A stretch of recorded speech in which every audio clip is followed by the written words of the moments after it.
मित्रों, आज हम बात करेंगे पीएम किसान सम्मान निधि योजना को लेकर। जिन महिलाओं की शादी हो गई है और उनके नाम पर ज़मीन है जो कि उनके पिताजी से मिली हुई है, ऐसे में उनके जो आधार कार्ड पर ससुराल पक्ष का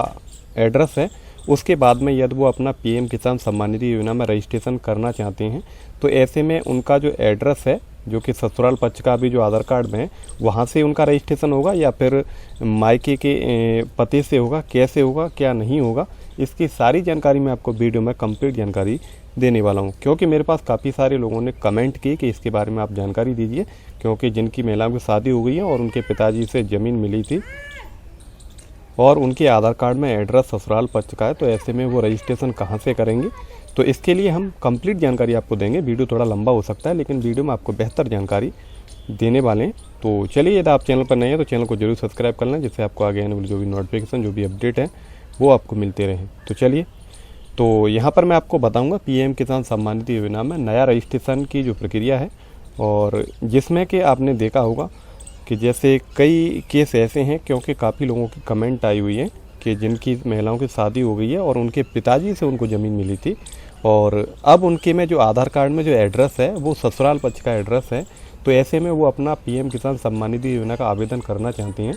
तो ऐसे में जब वो आवेदन करेंगे तो वहाँ पर एड्रेस कहाँ का होगा, डिस्ट्रिक्ट कौन सा होगा, तहसील कौन सा होगा, या फिर क्या होगा, तो यहाँ पर मैं आपको मित्रों बताना चाहूँगा जैसे कि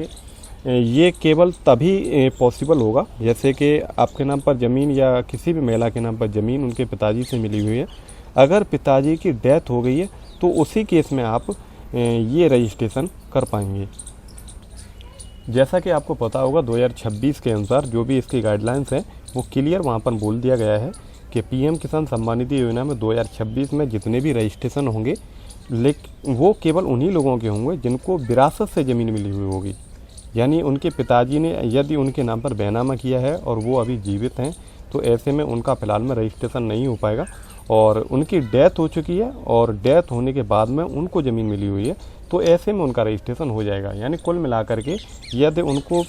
विरासत से ज़मीन मिली हुई है तो ऐसे में उनका रजिस्ट्रेशन हो पाएगा। तो ये जानकारी पहले देना इसलिए आवश्यक है क्योंकि जैसे कि काफ़ी लोगों को, काफ़ी महिलाओं को उनके पिताजी ने बैनामा कर दी। बैनामा करने के बाद में उनकी शादी होगी, शादी होने के बाद में ससुराल पक्ष का एड्रेस उनके आधार कार्ड पर मेंशन हो गया और उसके बाद में वो रजिस्ट्रेशन करेंगे तो ऐसे में रजिस्ट्रेशन उनका वेरीफाई नहीं होगा तहसील स्तर से, क्योंकि उनको जो ज़मीन मिली है वो बैनामा के थ्रू मिली है। यदि उनके पिताजी की डेथ हो जाती है, डेथ होने के बाद में उनके नाम पर ज़मीन आती है, ज़मीन के बाद में उनकी शादी हो जाती है, शादी होने के बाद में उनके आधार कार्ड पर ससुराल पक्ष का एड्रेस होता है, तो ऐसे में उनका आवेदन आप करा सकते हैं और उनके आवेदन को अप्रूव भी किया जाएगा। क्योंकि जो विरासत से ज़मीन मिली हुई है केवल उन्हीं लोगों के 2026 में रजिस्ट्रेशन किए जा रहे हैं और उनके ही अप्रूव किए जाएंगे। तो पहली बात तो यहाँ पर मैंने क्लियर कर दी, यदि आपको विरासत से ज़मीन मिली है तो आप अपना रजिस्ट्रेशन कर सकते हैं। अब हम यहाँ पर दूसरे जो स्टेप में बात करेंगे, आप रजिस्ट्रेशन कहाँ से करेंगे, ससुराल पक्ष से रजिस्ट्रेशन होगा या फिर मायके पक्ष से होगा। तो यहाँ पर मैं आपको बता दूँ, जैसे कि आपकी ज़मीन किसी भी तहसील में है, जैसे कि मायके पक्ष में वहीं की तहसील में ज़मीन होगी तो वहीं से रजिस्ट्रेशन होगा। यानी आपके आधार कार्ड पर जो भी एड्रेस है उससे कोई भी मतलब नहीं है, लेकिन आपकी ज़मीन जिस भी ज़िले में होगी, जिस भी तहसील में होगी, तो जो रजिस्ट्रेशन पीएम किसान सम्मान निधि योजना का जो न्यू फार्मर रजिस्ट्रेशन किया जाएगा तो उसी तहसील को आपको सिलेक्ट करना है जिस तहसील में आपकी ज़मीन है, और जिस पंचायत में आपका जो ज़मीन आती है उस पंचायत को, उसी तहसील को, उसी डिस्ट्रिक्ट को आपको सिलेक्ट करना होगा। क्योंकि जो रजिस्ट्रेशन किया जाता है वो रजिस्ट्रेशन वहीं से किया जाता है जहाँ पर आपकी ज़मीन होती है,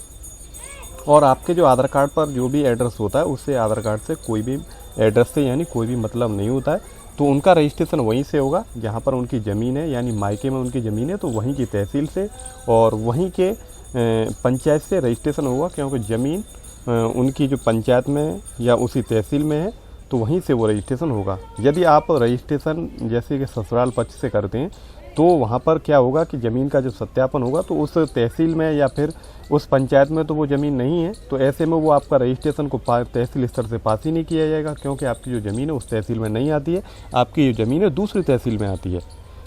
तो ऐसे में आप रजिस्ट्रेशन वहीं से कराएं जहाँ पर उनकी ज़मीन हो। जैसे कि मायके पक्ष में ज़मीन है तो वहाँ की जो भी तहसील है, वहाँ का जो भी डिस्ट्रिक्ट है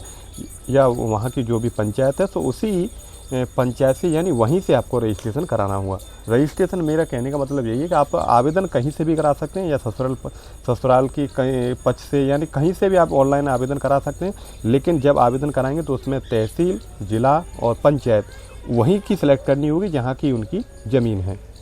तो ऐसे में आप रजिस्ट्रेशन करेंगे तो आपका रजिस्ट्रेशन डेफिनेटली मैं आपको कह सकता हूँ कि आपका अप्रूव भी होगा और उनको किस्त मिलना भी चालू हो जाएंगी। तो काफ़ी लोगों के ये क्वेश्चन आ रहे थे कि मायके पक्ष से आवेदन होगा या फिर ससुराल पक्ष से होगा, क्योंकि उनके जो आधार कार्ड पे जो एड्रेस है वो ससुराल पक्ष का हो गया और उनके मायके से ज़मीन मिली हुई है। तो ऐसे में मैंने 2 बात यहाँ पर आपको बताई, फिर मैं आपको दोबारा से थोड़ी जल्द में शॉर्ट में दोहरा देता हूँ कि सबसे पहले उनके नाम पर विरासत से ज़मीन मिली होगी, यानी पिताजी के एक्सपायर होने के बाद मिली होगी या फिर माताजी के एक्सपायर होने के बाद मिली होगी, तभी वो रजिस्ट्रेशन करने के लिए पात्र हैं। क्योंकि क्लियर मेंशन कर दिया गया पीएम किसान सम्मान निधि योजना की जो भी गाइडलाइंस है, जो भी क्राइटेरिया है, वो क्लियर वहाँ पर बोल दिया है 2019 के बाद में जिन किसानों के नाम पर ज़मीन विरासत से मिली हुई होगी केवल उन्हीं लोगों को पात्र माना गया है और उन्हीं लोगों के आवेदन अप्रूव किए जाएंगे और उन्हीं लोगों को किस्त मिलना चालू हो जाएंगी। लेकिन उन्होंने ज़मीन जैसे कि उनके पिताजी जीवित हैं मायके पक्ष में और उनको बैनामा, क्योंकि बैनामा के थ्रू या फिर बैनामा के थ्रू ज़मीन मिलेगी या फिर विरासत या फिर जैसे कि वसीयत वगैरह करते हैं तो वो अलग प्रक्रिया हो जाती है।